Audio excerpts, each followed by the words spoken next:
It is 6:14, a war of words. Democratic presidential hopeful Mike Bloomberg says the president wants to block insurance coverage if you have pre-existing conditions. But President Trump says he's the one who saved coverage. So who's right? Jason Puckett verifies.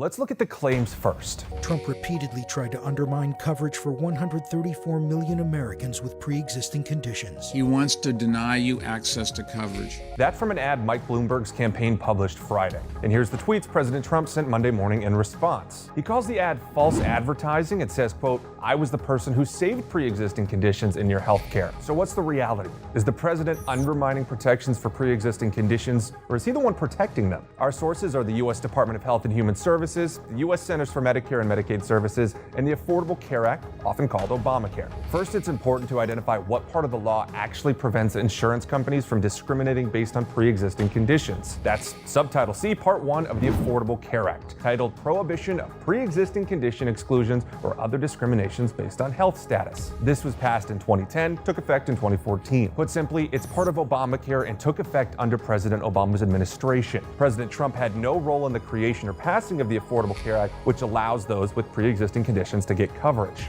And while President Trump has consistently said he wants to keep protections for pre-existing conditions, he's also consistently said he wants to repeal and replace the Affordable Care Act. That's the distinction here. Since these protections have been in effect since Obama was president, Trump would only have to save them if his administration and fellow Republicans followed through on their promise to overturn Obamacare. Now, President Trump and Republicans do say they have a plan to do both. They'll keep protections for pre-existing conditions and repeal Obamacare, but they haven't tried to make that law yet, and they haven't actually said how it would work. That means looking at claims right now, we can verify that Trump's claim is false. He didn't save pre-existing conditions as he claimed. In fact, his administration and party are working to have them removed right now by trying to overturn the law.